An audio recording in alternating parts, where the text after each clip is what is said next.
اعوذ باللہ من الشیطان الرجیم، بسم اللہ الرحمن الرحیم۔ ڈسکور دا ورلڈ کے معزز دوستو، السلام علیکم۔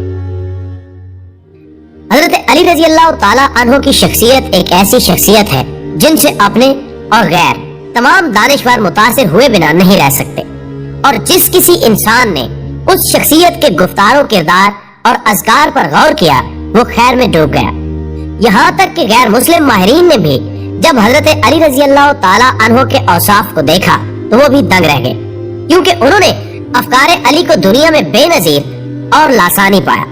اور آج ہم حضرت علی رضی اللہ تعالیٰ عنہ کا ایک ایسا واقعہ ذکر کریں گے جس میں ہمارے لیے ایک ایسی فکر چھپی ہے کہ کن بدعمالیوں کا ارتکاب کرنے والوں کی زندگی کم ہوتی ہے۔ تو خواتین و حضرات، ایک شخص حضرت علی رضی اللہ تعالیٰ عنہ کے پاس حاضر ہوا اور سوال کیا، کیا اے علی رضی اللہ تعالیٰ عنہ، وہ کون سے لوگ ہیں جو جلدی مر جاتے ہیں اور کون سے لوگ ہیں جو دیر سے مرتے ہیں؟ تو حضرت علی رضی اللہ تعالیٰ عنہ نے فرمایا، ایک تو وہ شخص جو اپنی نگاہوں کو ادھر ادھر پھیرتا رہتا ہے،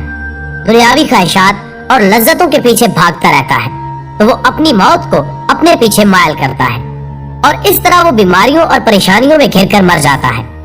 اور وہ شخص جو اپنی نگاہ جھکا کر چلتا ہے اور اپنے آپ کو کچھ نہیں سمجھتا اور اللہ کی رضا میں راضی رہ کر تکلیف و مصیبتوں میں صبر اور شکر ادا کرتا رہتا ہے، تو وہ شخص اپنی ہلاکت سے دیر تک بچا رہتا ہے۔ ناظرین، ان اقوال سے پتہ چلتا ہے کہ کون سے لوگ اپنی بدعمالیوں کی وجہ سے جلدی مر جاتے ہیں اور کون لوگ اپنے اچھے اعمال کی بدولت دیر تک زندہ رہتے ہیں۔